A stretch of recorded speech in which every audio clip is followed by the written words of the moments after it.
Good afternoon, good evening, and very early good morning. Really depends on who you are. And I'm Junyang, the director of the Institute for Corporate Governance. We call that Kelley ECGI. So Kelley ECGI has been here for a while, and starting in 2021, we've launched a series of public lectures on corporate governance related issues. And we cover the traditional governance topics. We also ventured into the new debates related to corporate governance, sustainability, data technology, and so on. So here I want to thank our co-host, our co-organizer, the European Corporate Governance Institute, the ECGI, and IU's Ostrom Workshop that collaborate with us on all these public lectures. So there are several blocks. The top left in black ink is the traditional one: board of directors, CEO markets, executive compensation. And then we have something in between, which is so-called CEO activism. How does CEO voice affect the perception of investors and firm performance and so on? And then we have the shareholder side, hedge fund activism and indexer activism. Actually, they're engaged in corporate governance and shareholder voting. And then we move further into the inside of corporations. That's insider trading, white collar crimes, and corporate culture. On the right, on the top, there's a big block in green. These are topics related to ESG, sustainability, and climate risk. We started with ESG. Do we need it and does it work? That was back in November 2021. That's our inaugural public lecture. And we talked about climate risk, sustainability, greenwashing. That was last December's lecture. ESG investing at a crossroads. After we have conducted research on ESG for the past 10 plus years, this is a time we want to look back and see where we are in this debate. For today, we have a well-established scholar. I cannot find no one better to give this talk, ESG versus system-level investing. And the last two categories are governance of certification agents, that's rating agencies, including ESG raters. That was our last talk. And the very bottom block on the right is about the new topics: data technology, cybersecurity, cryptocurrency, blockchain, and so on. Next slide. So today we have a new co-host just for this lecture.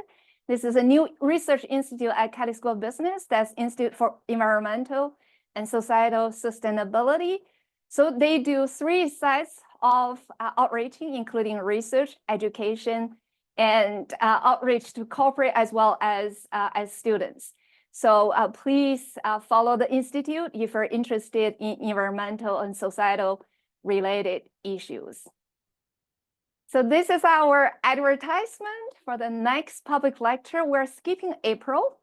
And in May, we have Kelley Xu from Yale University. She's going to cover incentives and promotions. So there are going to be many aspects included in the discussion. So please take out your devices. I'm going to stay here maybe for 15 seconds. Here's the QR code.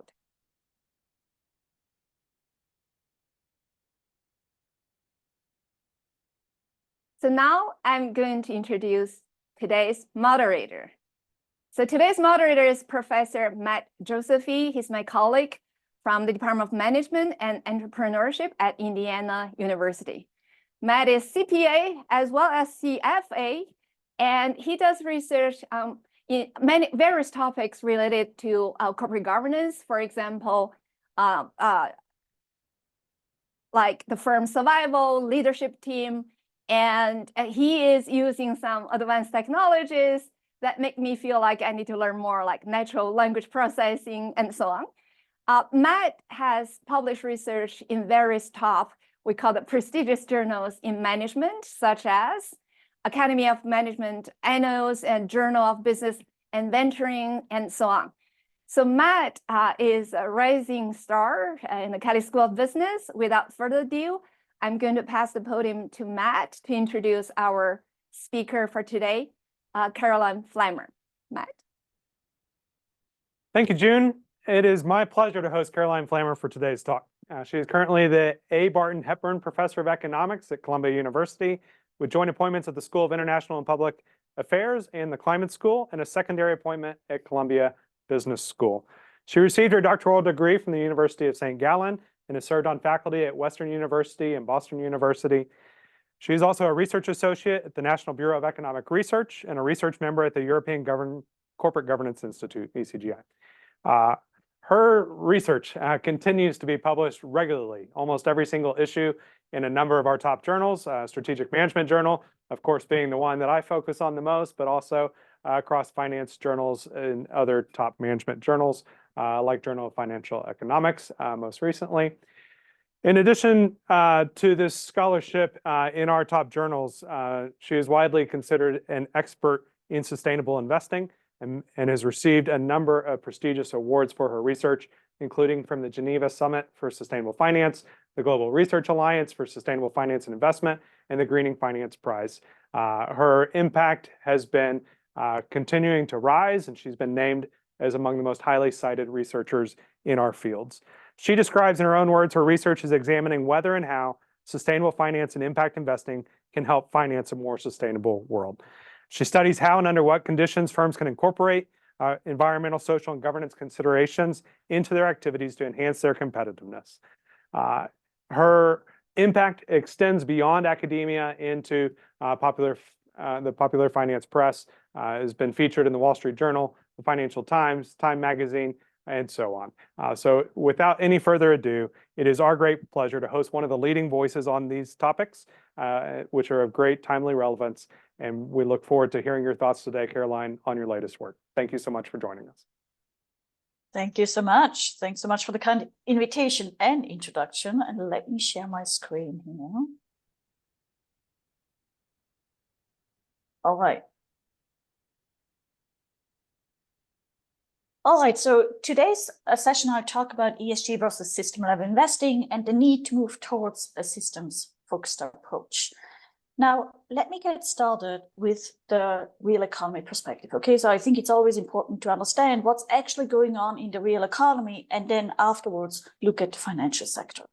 So from a big picture question, the key question is, do companies' social and environmental responsible practices improve the company's competitiveness? And the short answer to this question seems to be yes, they can. Not always, of course, not always, nothing is always, but on average, correct? So specifically, you can see this along several dimensions. For example, companies' social and environmental responsible practices can foster innovation and prevent knowledge leakage. It can enhance employee governance. It can help companies attract, motivate, and retain talented employees. And it can help companies differentiate themselves from their competitors on the product market as well as on the market for government procurement contracts. And so perhaps as a result, it's not surprising that companies' social and environmental responsible practices help them sustain their competitiveness during times of economic crisis. Now, in this study, we looked at financial crisis, but there is more recent work on, for example, the COVID crisis, and they find fairly similar results in the sense of those companies that engage in more sustainable practices, they are more resilient and more successful coming out of the crisis. And so as a result, it's probably not surprising that companies' social and environmental responsible practices positively affects shareholders' perception and shareholders' returns. So the bottom line is that companies' E and S practices can be beneficial to companies. Again, not always, but they can. And so as such, you would expect that CSR should be an integral part of company strategy and corporate governance. Yet, you know it as well as I do that this is often not considered to be the case, okay? The environmental and social practices of companies are often not considered to be an integral part of corporate governance and strategy. And this begs the question of why not? Now, one potential reason is that there's a lack of good corporate governance practices in place, such as a lack of long-term orientation and a lack of private incentives for managers to actually care about these environmental and social issues. And I'm going to talk about these two studies in a little while. Okay, so in these studies, just to give you a broad sense, we find that well-designed governance structures that either link executive compensation to long-term financial performance or to environmental and social performance criteria can improve not only the company's sustainable business practices, but also their firm value. So overall, the insights of this research suggest that the E and S of E, S, and G is not separate from governance, but rather an integral part of governance. Now, before I move on, let me take a step back and discuss kind of recent developments that managers face, or companies face more generally. Okay, so on one hand, companies are increasingly faced with risks and costs associated with climate change. This is reflected in, for example, an increase in energy demand, damage of coastal property and infrastructure. There's a decrease in public health, water supply, agricultural production, you name it. In addition, increasingly governments do take actions to curb climate change and other system-level challenges. And a prime example is probably the 2015 Paris Agreement, in which 195 nations agreed to limit global warming to below 2 degrees Celsius. And in fact, there's research that suggests that even the threat of stricter environmental regulation can induce firms to reduce emissions and send a strong signal to their investors or the investors of carbon-intensive companies. In addition to these increasing physical climate risks and as well as increasing government regulation, companies also face increasing pressure from social activist groups to address societal and environmental challenges, and this pressure has intensified with the use of social media.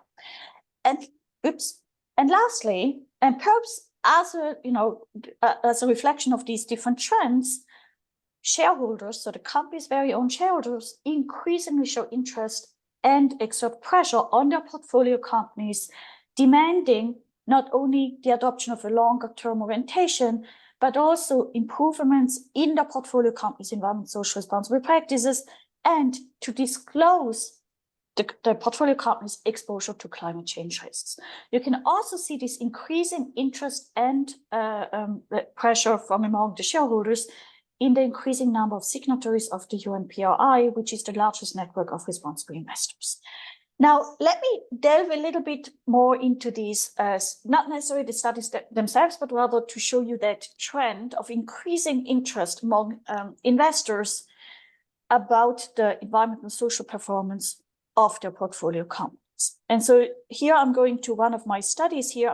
Again, I'm not really discussing the paper per se, but rather I want you to see kind of this increasing trend of shareholder activism related to environmental and social issues. So here we are looking at shareholder proposals that were submitted to the annual meetings by the investors on topics such as environmental issues, the development of a sustainability report, the addition of minorities and women to the board, animal rights, human rights, labor issues, political issues, etc. What you can see here is the summary statistics by year. So it is a little dated, that study. Okay, so the data is from 1997 to 2012. What I want you to take away from this is that there's an increasing number of shareholder proposals related to environmental social issues over the years. What you can also see that the approval rate, the percentage of approved proposal, as well as the average vote outcome has increased over the years. Now, of course, it's still miserable, let's face it, okay, it's still very, very low, but it has gained more and more support by other investors. Okay, now you might wonder, what are these proposals about? Back in those days, at least, most of these proposals were related to environmental issues and labor issues. Nowadays, I would expect that you would also see an increasing number of proposals related to the addition of minorities and women to the board, as well as sustainability reports. Okay. Lastly, let me share with you who these investors are who submit these proposals. Now, by far the most active investors that submit environmental and social responsible related proposals are religious groups, the nuns. But they are also phenomenally unsuccessful in getting other investors to vote in favor of these proposals. Okay, similarly active, but more successful in getting other investors convinced to actually vote in favor of these proposals are public pension funds and sustainable responsible investing funds. Now, there could be many different reasons why this may be the case. One potential reason is when you look at the framing of how these proposals are framed, the religious groups tend to make a normative case that one should do this just because it's the right thing to do, while public pension funds and sustainable responsible investing funds tend to rather try to make a business case or rationalize, like reason in a sense of why it would make sense from a business perspective. Okay, but again, there could be other reasons related to that. Also, for example, religious groups tend to be the first ones submitting a proposal, and maybe later on it's public pension funds and SRA funds that follow up in the following year. Okay, all right, let me move on. So what I find in this study is that actually those companies that mostly accept this proposal show an improvement in their firm value, suggesting that CSR is value enhancing. And it also, of course, depends on how much CSR is already being undertaken and what the norm is in the industry. All right. In addition to this increasing interest by the investors on the portfolio companies' environmental social engagement, investors are also increasingly concerned about their portfolio companies' exposure to climate change risks. And this leads me to the next study that is joined with Mike Toffel and Kala Viswanathan from Harvard on shareholder activism and firms' voluntary disclosure of climate change risks. Now, what is important to understand is that in most countries around the world, there is unfortunately a lack of mandatory disclosure requirements imposed by the government. Okay, so on non-financial information. And so, for example, in the US, the SEC merely recommends that companies disclose their climate change risks, but does not mandate it, nor offer any guidance on how to disclose it. Now, just yesterday, there was a new ruling, so this has slightly changed. We can discuss this later on if you wish. In a sense of the SEC came out with mandatory climate risk disclosure rules. Whether or not they really make any big difference, that's to be seen. But in any case, in absence of mandatory disclosure requirements, many companies fail to disclose their exposure to climate change risks and non-financial information more generally.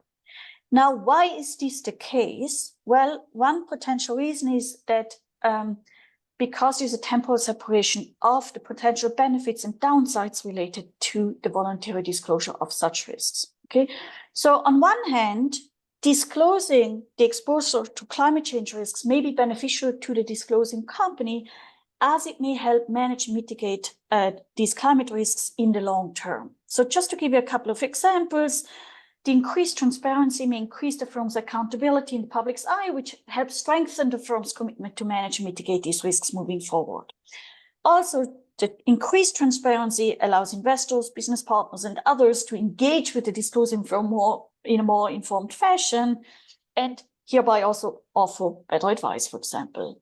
And lastly, transparency can foster trust. We know from a large literature that investors, for example, appreciate increased transparency, and so this could also help strengthen the firm's relationship with investors as well as other stakeholders. Now, the downside is that these benefits that may occur, they are likely only going to occur in the long term. So while they help improve the firm's governance and long-term firm value, they might actually be, again, only materializing in the long term, while the costs or the downsides of disclosing climate risk exposure might already kick in the short term. Okay, and so these downsides include, for example, that companies may reveal vulnerabilities that they would prefer to keep secret from their investors and others, for example, related to stranded assets. Also, the disclosing climate risk information may entail direct costs. So obviously, and that was one of the big discussion points with the SEC disclosure rules, that actually disclosing these climate risks and costs, it's costly for firm, correct? You actually need human capital to dedicate their time to it and to assess it correctly. And last but not least, it may lead to adverse reactions by exacerbating firms' overall climate risk exposure. So, for example, if investors or even the buyers of the company's products, if they realize their supply chain is exposed to way much worse climate risks than they thought so, and there's a risk of supply chain disruptions, for example, the buyers of the company might diversify away and buy their supplies from somebody else. Okay.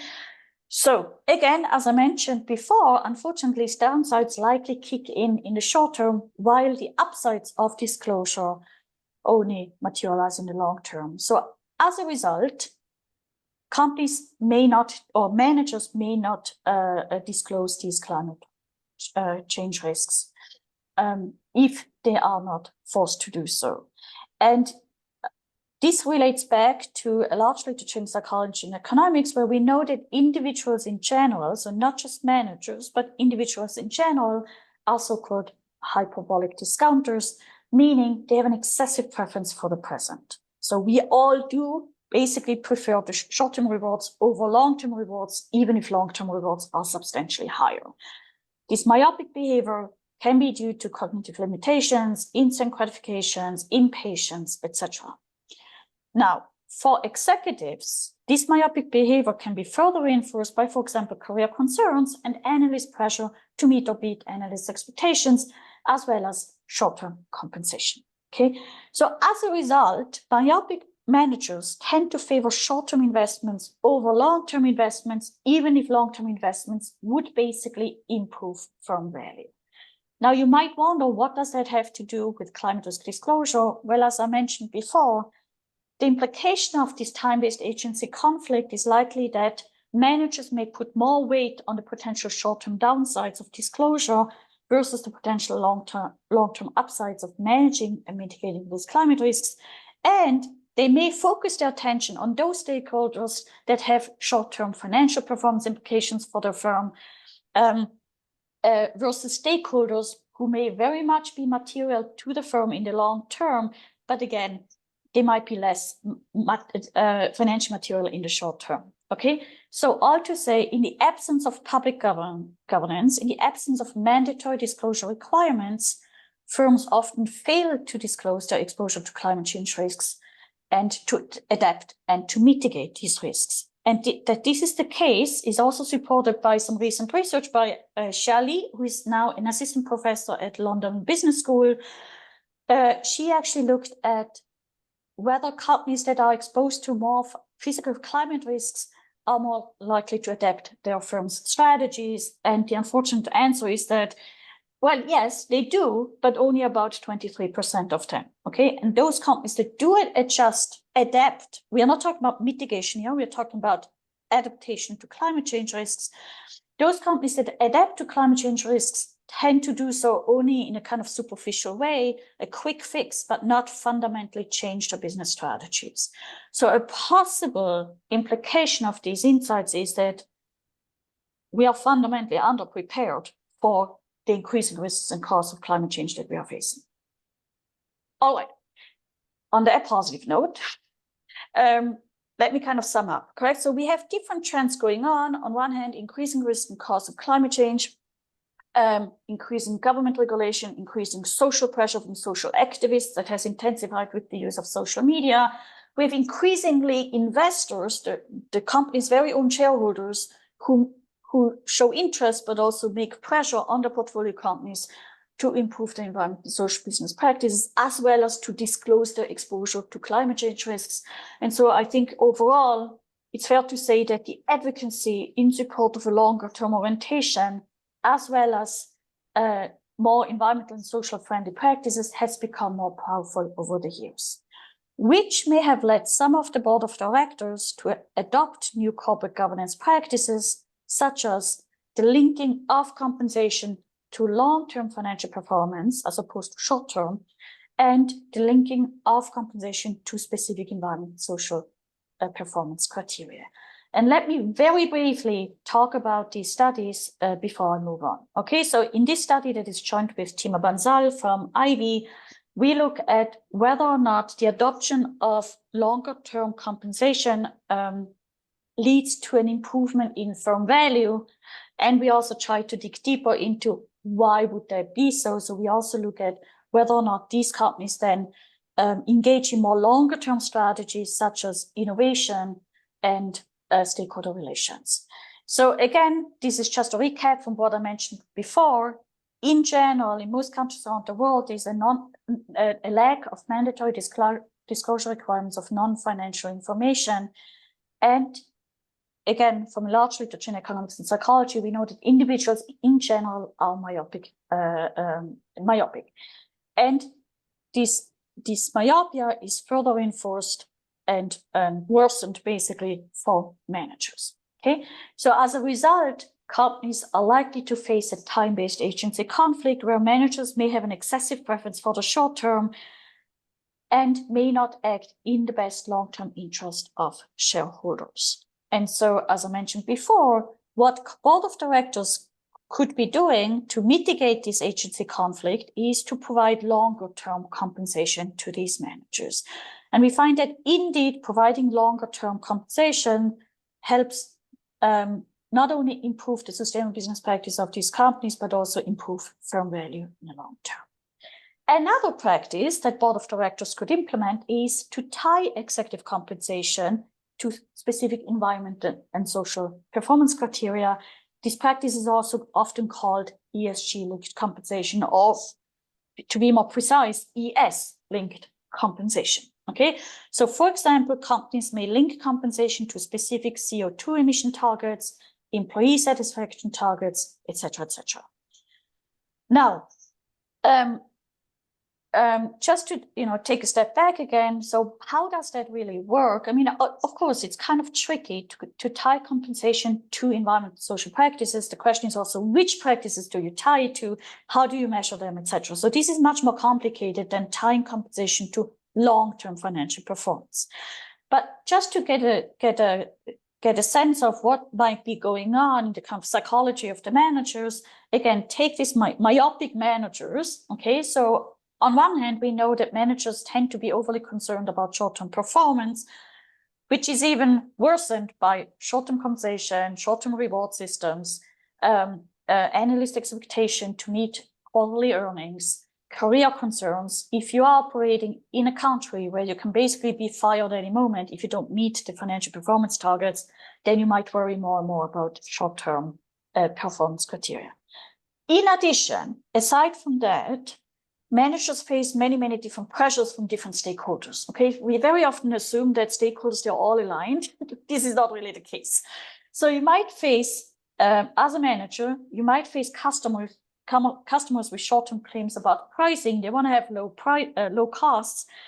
But on the other hand, you have the environmentalists who make pressure on you about environmental friendly production, etc. And so the question then becomes is, well, if those stakeholder interests collide, who do you listen to? Whose demands are you actually trying to fulfill if you listen to stakeholders in the first place? Okay, and so given the kind of the myopic behavior of managers, they are more likely going to listen to those stakeholders whose claims and demands have short-term financial performance implications for their operations, as opposed to stakeholders that might very much be valuable for the firm in the long term, but don't necessarily have short-term financial performance implications. I'm talking here, for example, about local communities and natural environment. Think about mining companies operating in somewhere in the jungle, and local communities and natural environment don't necessarily have a voice and can't really run into your door and complain. Well, if your employees and customers are unhappy, well, they probably very quickly walk out of the door. Okay, so unless managers are incentivized to pay attention to, for example, the local communities and the natural environment, they may just ignore them. All right, and so what we find that indeed companies that adopt these environmental social linked compensation, they show not only improved longer term financial performance, but also improved sustainable business practice with respect to natural environment and local communities in industries where those stakeholders are financially material. Of course, if you link compensation to stakeholders that you would pay attention to already anyway, then there's less of an effect or probably just zero effect. Okay, again, it's much more tricky to meaningfully implement ESG-linked compensation, but it could direct more the managers to specific stakeholders and help improve firm value. So just to wrap up, what we find is that linking compensation to either long-term or and environmental social performance criteria can not only improve the firm's sustainable business practices and innovation, but also the long-term operating performance, which is already reflected in an improvement in stock price in the short term. So overall, you might wonder, what are the implications for practice? Well, these insights suggest that corporate short-termism, especially in the US, are hampering business success.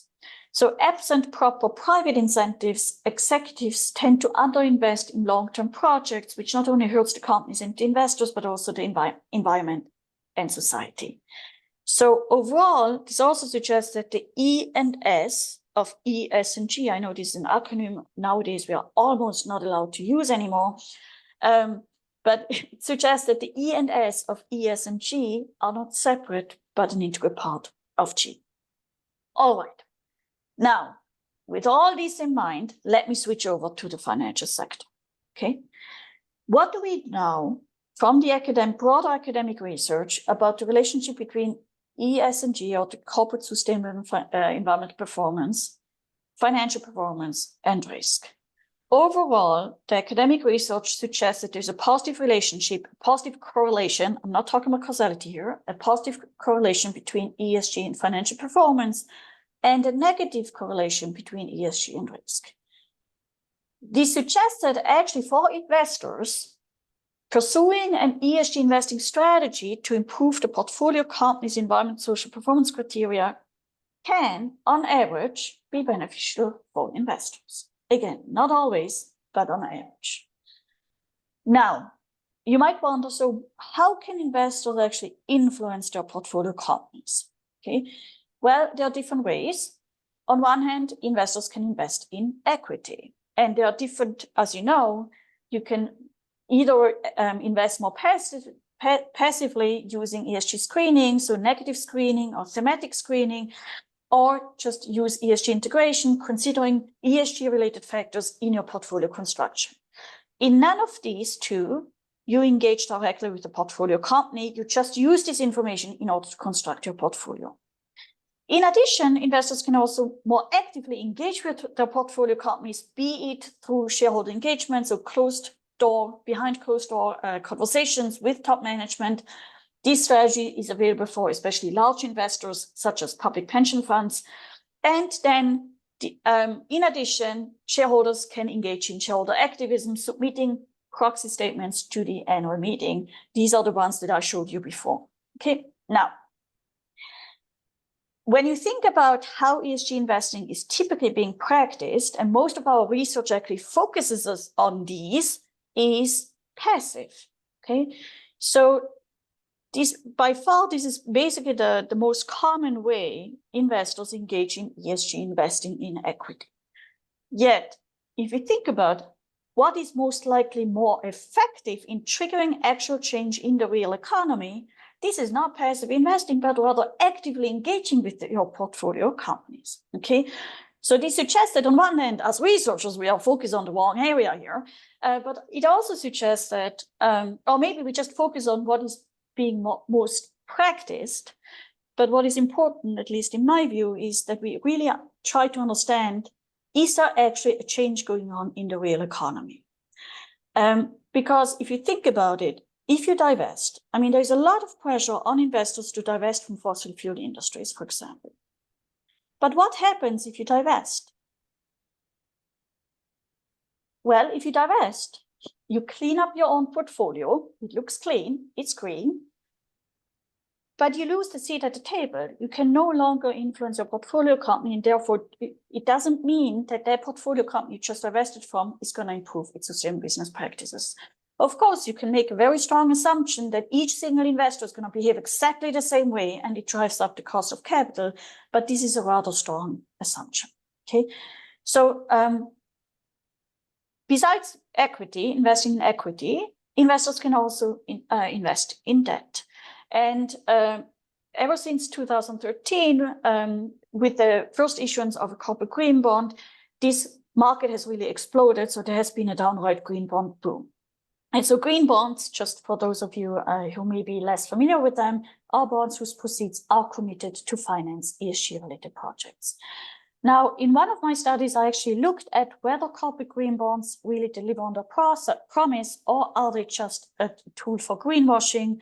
What I find that is, on average, these green bonds have show subsequently improved environmental performance of the issuing companies, suggesting that it's not just about greenwashing.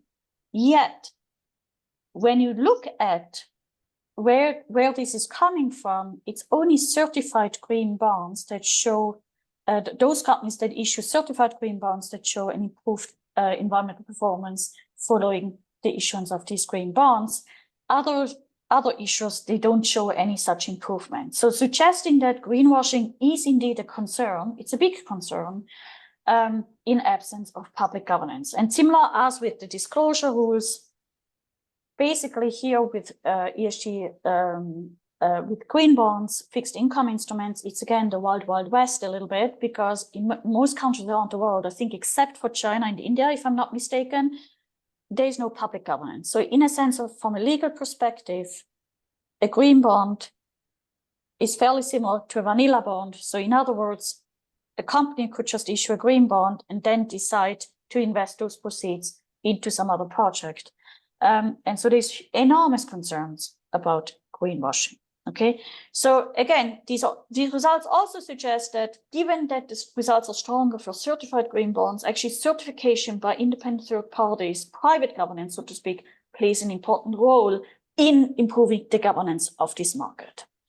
So what are the implications for practice? Well, it suggests that certified corporate green bonds can serve as an effective financer to create long-term value for companies and improve the environmental footprint. And as such, they could potentially serve as an important tool against climate change, or allow us to transition to a lower carbon economy. Yet, again, as I mentioned before, the greenwashing concerns remain, especially for uncertified bonds. Now, this current lack of public governance is likely suboptimal, and let me just discuss a couple of these challenges that we are facing. On one hand, the definition of green is still ambiguous. I mean, there has been major progress being made in Europe, for example, but still the ambiguous definition of green complicates certification. Also, there are multiple taxonomies, okay? So this lack of universal rules and standardization may impede the effectiveness, efficiency, and integrity of the overall market. And at this moment, certification is binary. It's either certified or not, but this provides relatively little information if you think about it. And so probably more informative would be if we had tiered certification scheme similar to the credit ratings that we have. And last but not least, at this moment, at least to my knowledge, none of the certifications require additionality. So the question of whether a project would have been financed anyway or undertaken anyway, even in absence of the issuance of a green bond. And so this raises the question of whether certification should include this requirement that it's only a green bond, a certified green bond, if it's actually additional and the project would not have been financed otherwise. Okay, so in other words, this a mix of public and private governance would likely improve the overall governance of this market, and for sure we need much more research in this space. Okay, all right, let me move on to kind of additional thoughts here, where I think we really need to better understand what's going on. We talk a lot about the transition to carbon neutral economy by 2030 or 2050. Okay, we know that this requires major investments in the real economy, in addition to transitioning the carbon intensive industries. It also raises important social challenges, such as job losses, dying industries, geopolitical tensions, etc. I mean, if you, for example, close down shop in Louisiana and then invest into green technology in, let's say, California, these are neither the same regions, geographic regions, nor are these the same people you're going to hire. And so again, this leads to job losses, dying industry, geopolitical tensions, etc. And in order to ensure a just transition, we really need to bring in the human side of things into this whole conversation and into our research. I don't see much research at this moment, including my own, to be fair, that really brings in the human aspect about how can we ensure a just transition to a low carbon economy that does not worsen social inequalities within countries and across countries. Another question that I think deserves way much more attention moving forward is, ever since the development of the green bonds, there has been a proliferation of other types of ESG fixed income instruments, such as transition bonds, climate bonds, SDG bonds, social bonds, sustainability bonds, you name it. Now, on one hand, this is exciting to see, correct? There's increasing interest in this, but it also raises important questions and concerns. So, for example, we haven't even fixed the green bond market, the governance of the green bond market, and now we have this proliferation of other kind of ESG fixed income instruments. And so the question is, on one hand, how different are these ESG fixed income instruments really? Are they just a proliferation of greenwashing?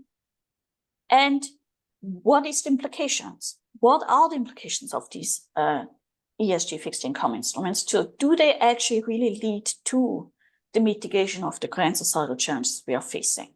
Okay, I think there's so much more work to be done, not just in terms of academic research, but also in terms of practice. All right.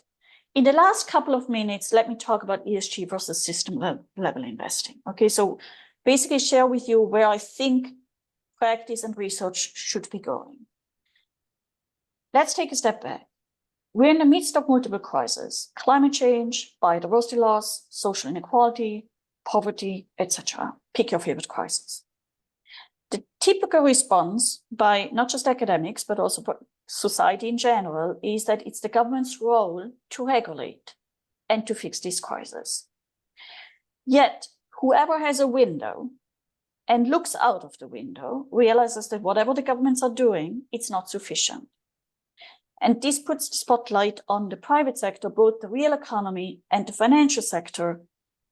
And the question is, what can they do and to what extent? What are the limitations of the private sector to help mitigate these grand societal challenges? Again, likely the first best solution would be that the governments would be taking actions. But again, whatever they are doing, it's unfortunately not sufficient, because otherwise we wouldn't be in the midst of these crises. All right, so the spotlight is in the private sector. Now, when you look at the current ESG practices, corporate sustainability, ESG, whatever you want to call them, our thinking, frameworks, theories, models, and practices are really confined to the firm level and portfolio level. We don't take into account the broader system. So let me just give you a couple of examples of what I mean, and what kind of to explain a bit what my concern is here. So let's look at the real economy, at the corporations. Scope 1, Scope 2, Scope 3 emissions. There was just a recent SEC disclosure rules yesterday coming out, correct? So Scope 1 emissions are the direct emissions of a company. Scope 2 are the emissions consumed by the energy that companies consume.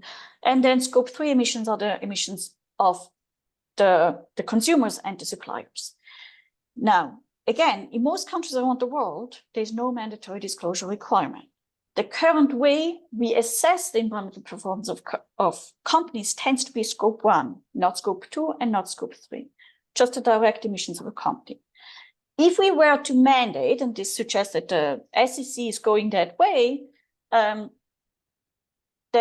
if we were to mandate the disclosure of Scope 1 emissions, this would be already a major improvement in this world, because at this moment, again, in most countries around the world, it's not mandated.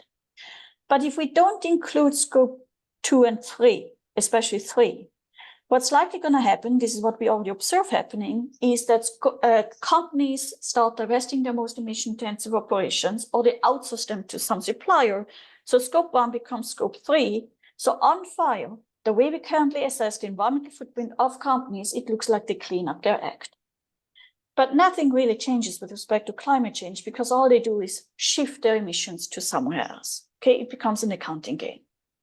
I can make a similar example with diversity, equity, and inclusion, a very, very important and sensitive topic, especially in the US, for good reasons.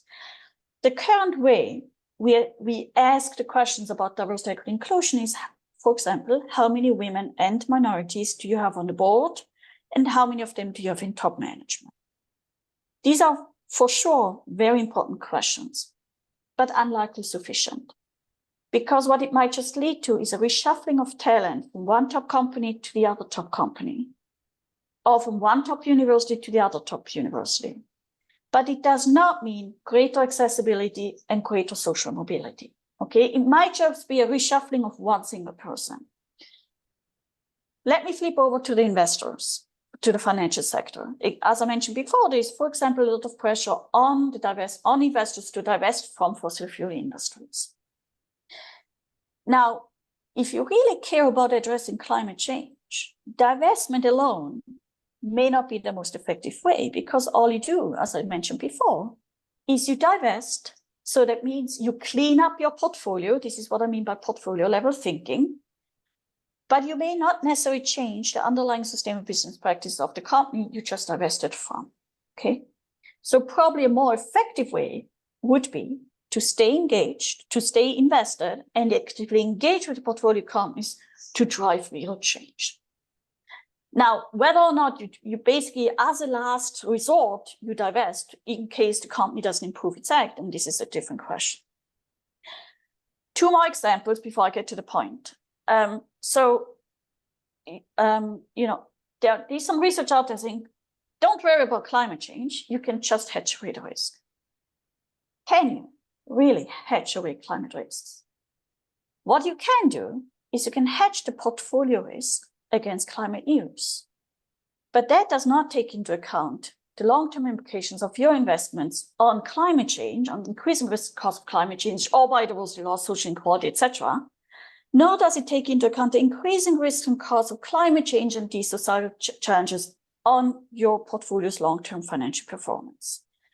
The key theory that we use and also use in practice, modern portfolio theory, assumes that systemic risks are exogenous, not endogenous.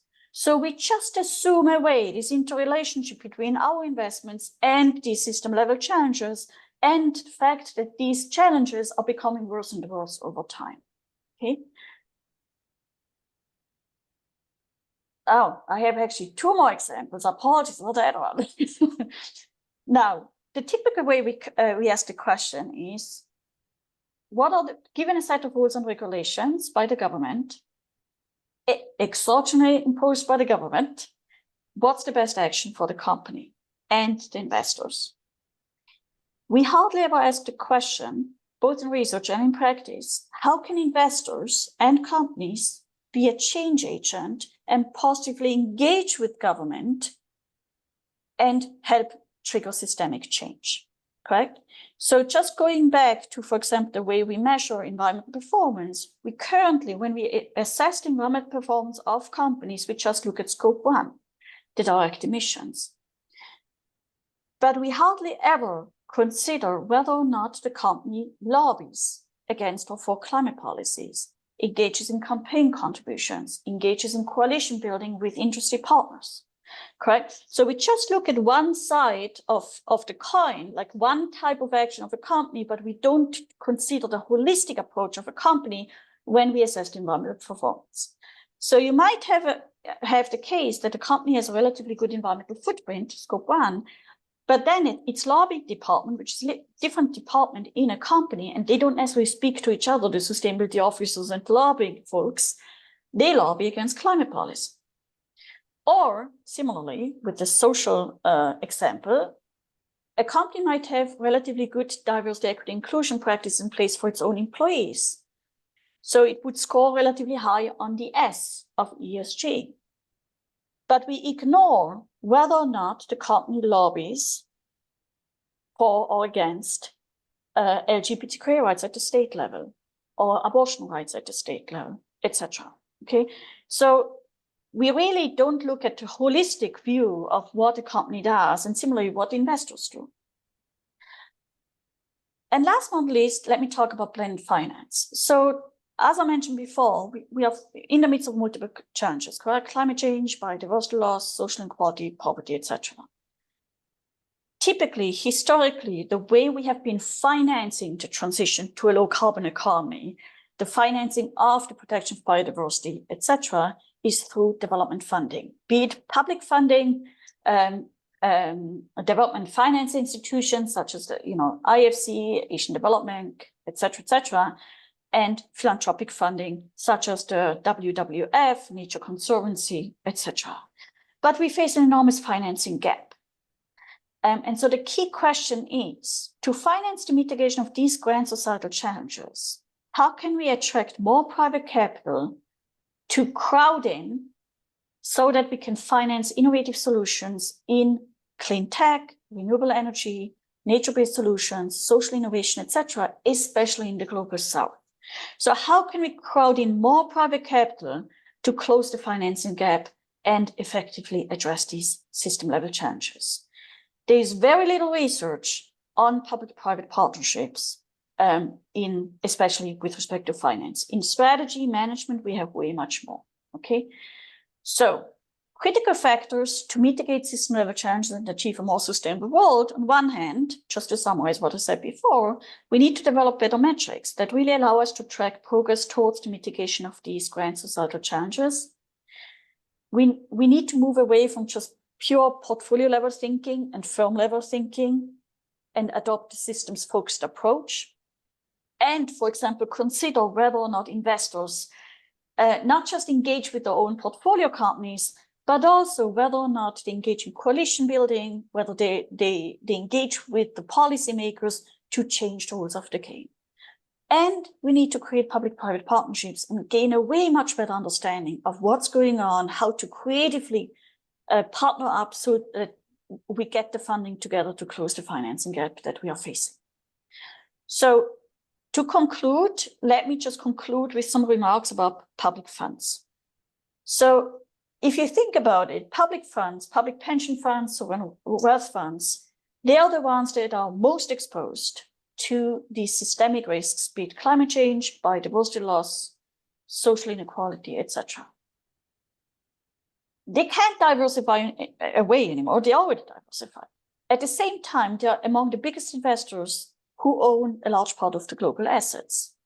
And they have the necessary long-term horizon to provide long-term capital to their portfolio companies.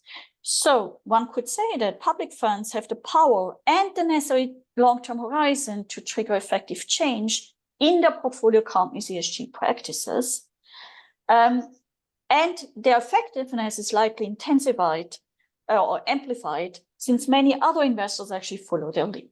Okay, so given the insights from academic research, public funds, you can argue, have a unique opportunity here to not only improve their own ESG practices, but also to actively engage with their portfolio companies to improve their environmental and social practices and the disclosure of systemic risks.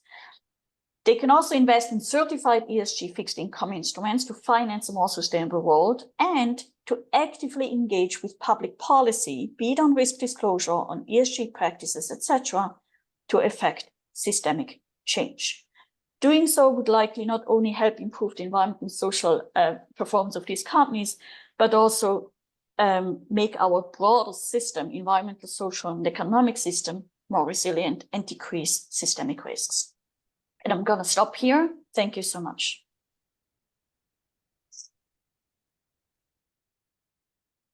Thank you so much, Caroline. I can tell you that from the engagement in the Q&A, there's phenomenal interest in all of the topics that you've been covering. And so I've done my best to synthesize some of the themes of both what's come in live while you've been talking, as well as some of the questions that were submitted in advance. So I want to maximize the time we have left to keep you talking on a number of these topics. So the first question that I'll go to is around something that you insinuated a couple times during your talk about sometimes the pushback to the notion of ESG. So this is phrased a few different ways from different people who pose the question. Do you believe that interest from the investor community in ESG has peaked? Do investors care about these ESG initiatives and want to see more of them? Is the backlash against ESG warranted? How do you measure if ESG practices are driving better outcomes? So in general, I'd group this as how would you speak to some of the current skepticism of ESG and even what feels like a little bit of a pullback from some of the prior ESG initiatives over the last decade? How many hours do I have to answer this question? Okay, let me try to tackle it in different ways. On one hand, my sense is I would be surprised if it has peaked. In a sense, as long as we face increasing risks and costs or increasing climate change, as long as we don't address these broader societal challenges, I don't see how investors would decrease their interest in understanding what, for example, the risk exposure is of their portfolio companies to these risks, correct? So I would be surprised if that interest really decreases. Now, whether or not they use the term ESG, that's a different question. Mm-hmm. So some companies have moved away from using ESG and now talk about transition XYZ. Fine. But I don't think it changes the fundamental underlying issue or the fundamental way what they try to address. In a sense of, yeah, there is a backlash. Much of it is politicized. To some extent, it's exciting to see there's increasing interest. I mean, who would have thought 5 years ago that it would, ESG would be in the headlines of the major newspapers? I mean, to some extent, it's exciting to see this increased interest by the broader public, right? And certainly it has also put more scrutiny on the practice. As I mentioned in my presentation, in several ways, there are huge concerns about greenwashing. Mm-hmm. Or in my view, there are concerns about the reason I presented first the real economy perspective and then flipped over to the financial sector perspective is I think very often practitioners as well as academics, they don't necessarily think about what's really going on in the real economy. And so, for example, I've been moderating several roundtables on ESG fixed income instruments. And very often the panelists say, oh, it's great. It's great. There's increasing interest and increasing sales of these ESG fixed income instruments. And very often I tell them, guys, I think you're missing the point here. The key question to me is, does it actually trigger change in the real economy? Or is it just greenwashing? It's great. You make revenue here, but is this really what you care about? Right? And so again, to some extent, in absence of public governance, in absence of, for example, mandatory disclosure requirements, it's unlikely that we come up with. So one criticism is often bad measures. Mm-hmm. Well, as long as companies don't have to disclose it and don't have to disclose it in a standardized way, it's unlikely we necessarily make progress in this respect, correct? And so this is one aspect. So do we need better metrics, measurements? Of course. Mm-hmm. Do we need better disclosures? Yes. Would that help improve the effectiveness of XYZ? Yes. Do we yet measure impact? Many don't. Correct. So I do think that the increased scrutiny is a good thing because hopefully that helps improve the overall practices. But even without the ESG backlash, I do think there's something deeper we should be concerned about. And that is that we really start moving away from just portfolio level thinking mm-hmm. and firm level thinking. I mean, think about, for example, all the literature in management. Very often, the question we ask is, what's the financial performance implication for the company in the short term? Right? So we don't even consider the long term. We very often just look at operating performance in 1 year, maybe 2 years, maybe 3 years. Don't ask for 10 years, right? Mm-hmm. So we don't even consider questions really or measure them in terms of what's really long-term firm value. That's one thing. But I think we should also, we need to redirect our focus to not only think about what's good for the company, good in a sense of financially, but what are the actual implications for society and the environment? Mm-hmm. Do certain social and environment responsible practices really trigger change? And this probably leads to, again, the question about additionality, correct? So, yeah, that was a long answer, and I'm not sure I made much sense, but. No, very, very pertinent for sure.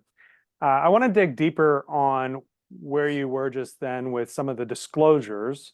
And you've referenced the recent updates this week here in the US. So I think one question that's kind of a theme across a number of submissions as well is maybe some differences in the US compared to other parts of the world, where the EU is headed compared to where the US is headed, who's ahead, who's behind, where is it more specific, where is it mandated versus where is it voluntary? There was one question specifically on if these are systemic level risks, then how important is firm-specific disclosure? So I just wanted to give you an opportunity to talk a little bit more about how you see differences in how this is being approached in different parts of the world, especially contrasting the US versus other countries. I should be diplomatic on this call, correct? I think it's fair to say Europe is leading the charge here. It's not the US. The US is lagging behind in terms of disclosure and sustainable business practice more generally. And I hope that was diplomatic enough. There's a lot going on. So there's so much going on. It's hard to keep track on. Actually, policy discussions. There's a lot of discussion about voluntary disclosure frameworks and standardization thereof. I do think, we are making progress, but are we making progress fast enough? That's one question. But yes, so I would say Europe is probably leading the charge here. Asian countries are also speeding up their game. And it's really North America that is splendidly behind. It's such a big topic. I don't even know where to start. Sure. So can I add, do I have the speaker? So please refer to the December speech by Petromatos on greenwashing. There's a cross-country comparison. Yes, a throwback. So several of you asked questions about whether the video materials are available. So actually on the ICG website, there's access to all the past lectures. So June is reminding us that in December, we actually had a country-specific analysis that some of you may wish to refer to. Changing gears just a little bit. So I did think it was very intriguing in your presentation, the first part of your presentation, Caroline, to think about some of the compensation elements that you've studied in the past, tying incentives. In general, there was a little bit of a thread of some of the pre-presentation questions around how much focus goes towards E and to S of ESG, and a little bit of curiosity about what else do you see moving forward in terms of what we should know about the G, the governance. So I think you addressed some of that, especially in the second half of your presentation. But what else would you say about the latest developments in regard to governance and structures within organizations? How else would you encouraging, to the extent that we have practitioners and board members on this call, how should they be thinking about their responsibilities and how those have changed in the current environment around ESG? Can you talk a little bit more specifically about governance?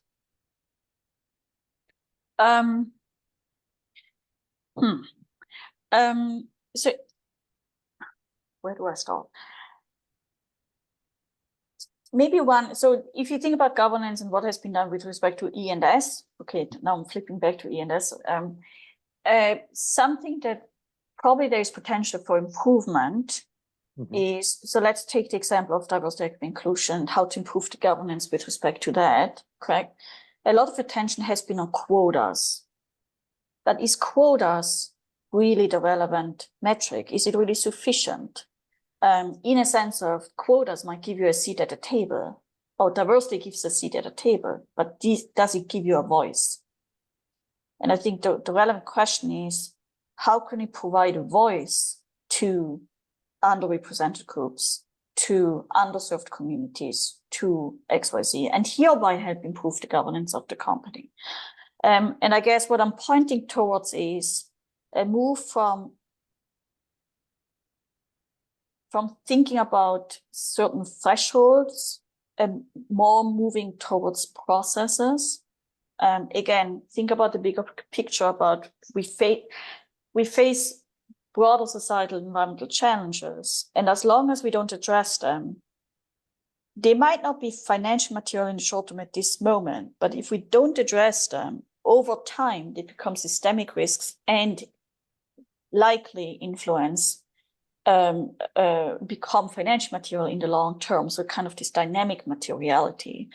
And so to not only think about the alpha in the short term all the time, but also how can we help mitigate systemic risks, and what kind of processes would we need to put in place in order to decrease these overall systemic risks.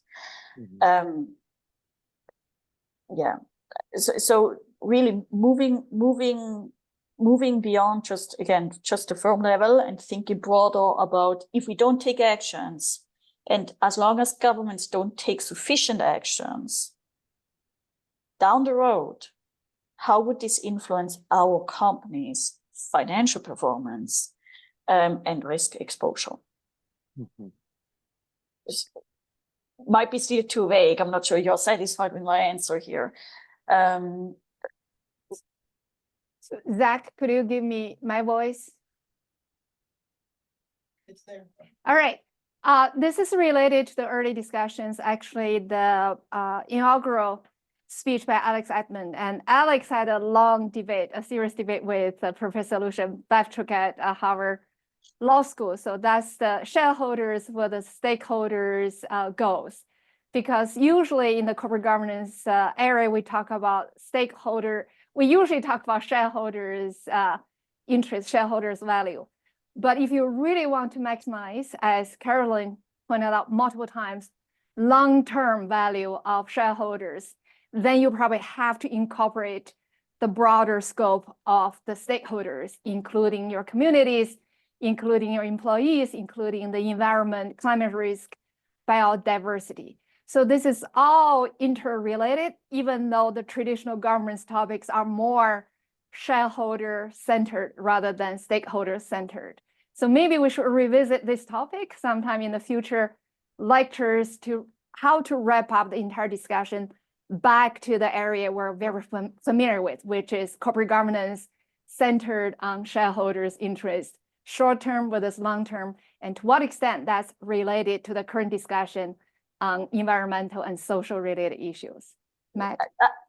Yeah, absolutely. And thank you, June. I agree with you. Correct. Very often in our discussions, be it corporate governance or be it, strategy, etc., we very often really just focus on the short term. But if you lengthen that time horizon, does it change anything? And also could,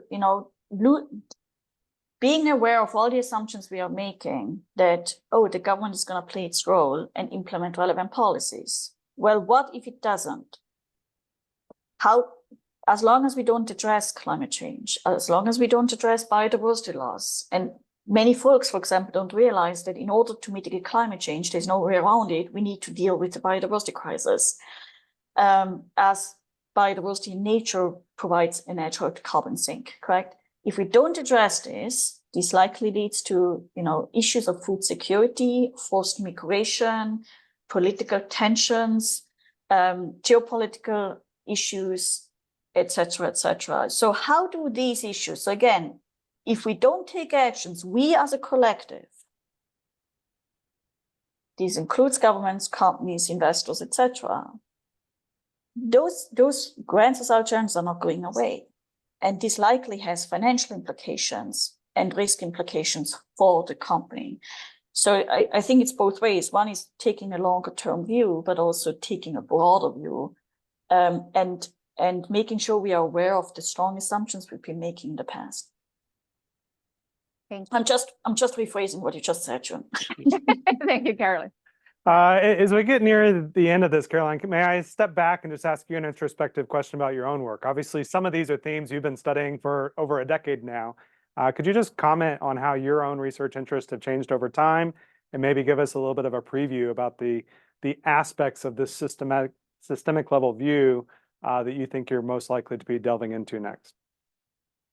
And I'll add one addendum to that. So obviously, much of your career, you were affiliated with business schools.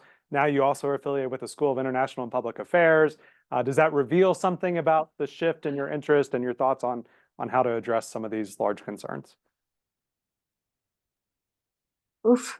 How many minutes do I have? thank you for making me feel old just now. I mean, decades of people doing research on this topic.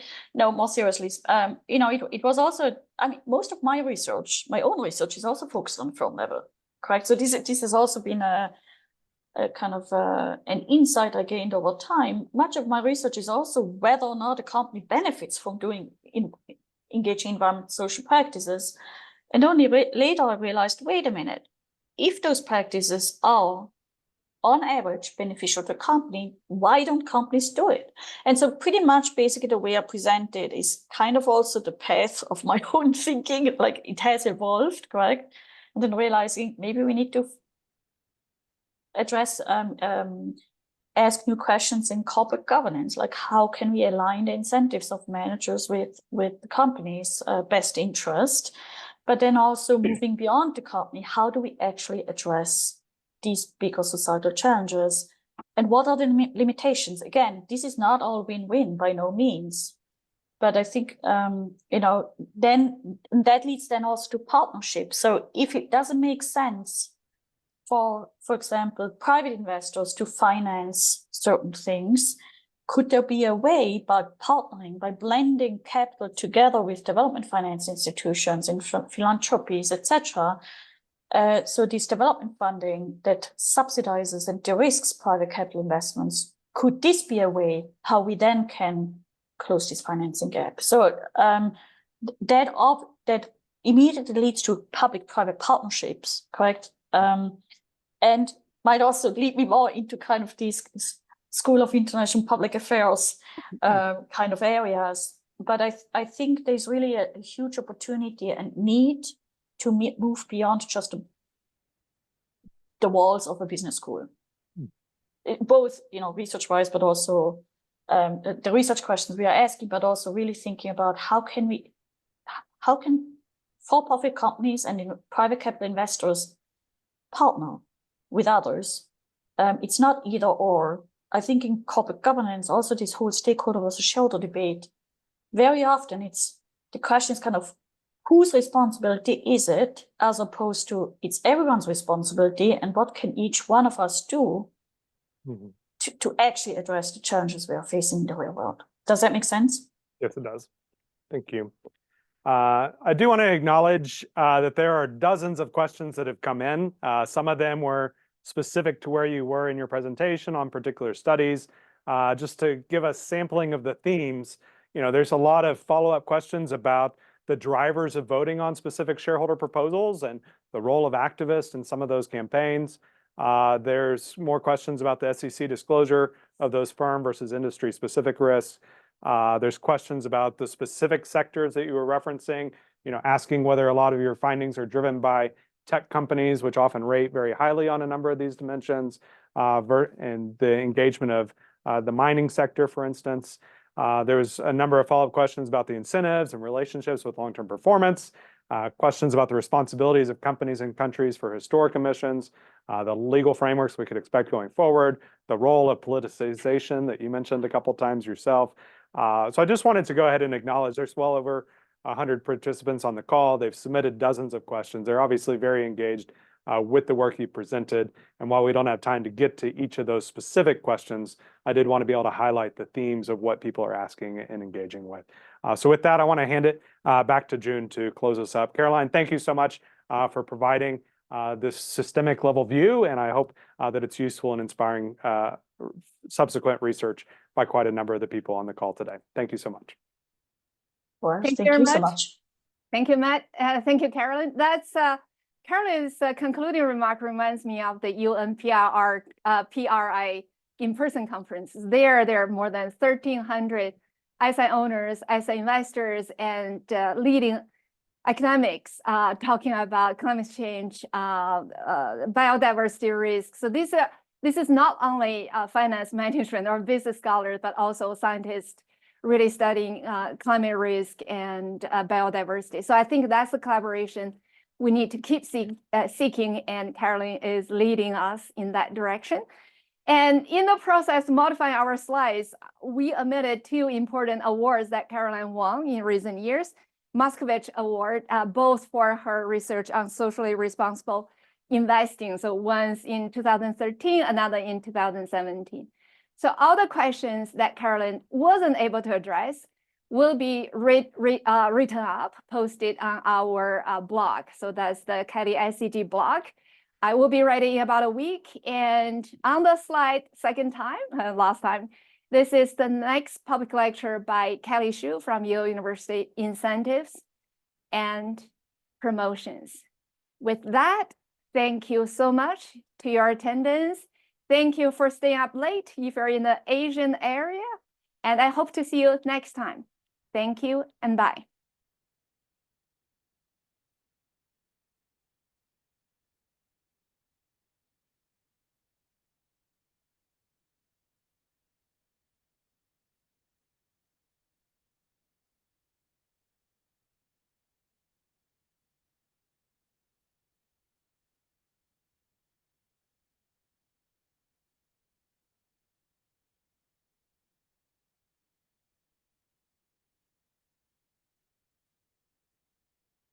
Glad to have a chance to jump in and do this. So, oh, she just dropped. Yeah. Yeah, I met her the first time in Tokyo.